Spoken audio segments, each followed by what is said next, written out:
orang naik turun, jadi dia punya puncak pun dah nak hilang dah.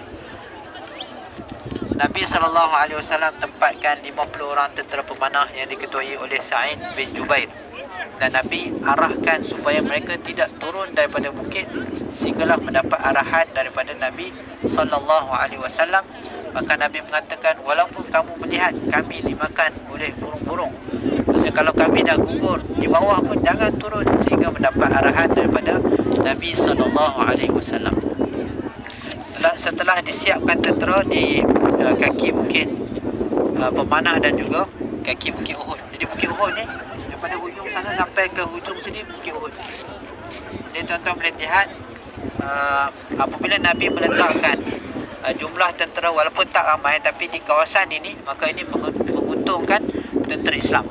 Jadi ibarat dia macam kalau kita kata ada dua bilik, tapi yang menghubungkan itu adalah satu pintu kecil. Jadi sudah tentu menguntungkan kumpulan yang lebih kecil.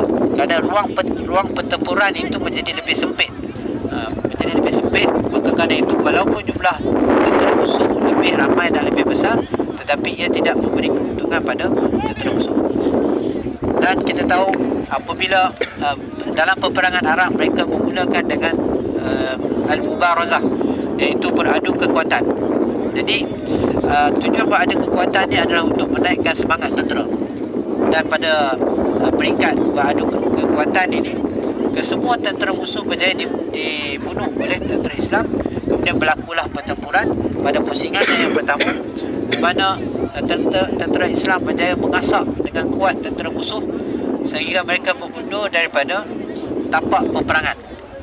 Walau bagaimanapun, pada pusingan yang pertama ini, bapa saudara Nabi SAW, Hamzah bin Abdul Muttalib, telah berjaya dibunuh oleh Wahsy, iaitu seorang hamba yang dihantar oleh Hindun,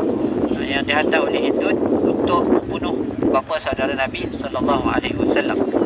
Apabila tentera musuh telah lari daripada tapak peperangan, maka mulalah sahabat-sahabat yang berada di atas bukit pemanah itu menyangka tentera Islam telah menang, peperangan telah selesai. Maka sebahagian mereka mula turun daripada bukit untuk sama-sama mengumpul senjata-senjata ataupun apa yang dipanggil dengan harta rampasan perang. Sedangkan Sa'id bin Jubair mengingatkan sahabat-sahabatnya, kata jangan turun sehingga ada arahan daripada Nabi SAW. Peluang ini dilihat oleh Khalid Al-Walid. Khalid Al-Walid ni adalah seorang, kita boleh kata jenis perang.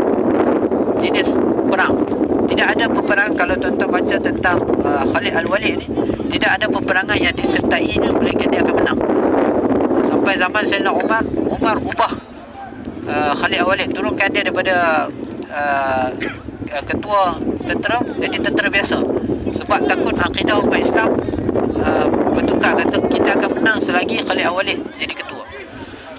Jadi Khalid Al-Walid ketika sebelum Islam ni melihat peluang ini, dia kata dia tengok kekuatan tentera Islam adalah pada tentera pemanah yang berada di atas bukit. Jadi bila tentera pemanah mula turun daripada bukit, apa yang dia buat adalah dia dengan cepat, ketika itu dia memimpin tentera berkuda, lebih kurang 200 tentera berkuda, dengan cepat mengambil alih bukit pemanah. Jadi apabila tentera berkuda Quraisy naik ke bukit pemanah dan mula menyerang tentera Islam daripada belakang, sebahagian yang lain tentera musuh yang lari daripada medan peperangan berbantah balik. Situasi inilah yang menghimpit tentera Islam, dan mengasak tentera Islam sampai ke kaki bukit Uhud. Ketika itulah Nabi SAW sendiri tercedera, bahkan pingsan beberapa kali, patah giginya, berdarah di mukanya, sehingga topi yang Nabi SAW pakai pun pecah. Ketika itulah ada berlaku beberapa episod peristiwa, antaranya bagi kuat. Antaranya yang diceritakan tentang Anas bin Nadar, salah seorang sahabat Nabi SAW yang berjuang bermati-matian sehingga akhirnya dia gugur syahid dengan dipenuhi oleh berbagai tusukan pada badannya. Selepas daripada peperangan, tidak ada orang yang boleh kenal dia. Kita kata hancur lah. hancur, badan muka semua hancur, kecuali oleh adik-adiknya yang kenal Anas bin Nadar. Ini satu kisah. Kemudian kisah tentang Abu Dujanah, salah seorang sahabat Nabi SAW. Dalam situasi yang genting, Nabi tawarkan pada para sahabat, siapakah yang sanggup untuk mengambil pedang ini dengan haknya. Lalu ditanya, apakah hak pedang ini? Haknya adalah masuk kepada tentera musuh dan hukum syahid. Lalu Abu Dujanah mengambil pedang tersebut, berjalan dalam kita kata, kalau hari ini kita kata gaya orang gangster lah, dengan penuh menunjukkan kehebatan pahlawan tentera Islam. Dan Nabi kata, sesungguhnya cara berjalan ini adalah cara berjalan yang tidak disukai oleh Allah Subhanahu Wa Taala kecuali ketika keadaan ini. Sebab dia membawa kita kata kemegahan tentera Islam. Begitu juga dengan Sa'ad bin Abi Waqqas, salah seorang sahabat Nabi SAW yang andal memanah. Banyak panah yang dipanahkan sehingga patah dia punya busurnya.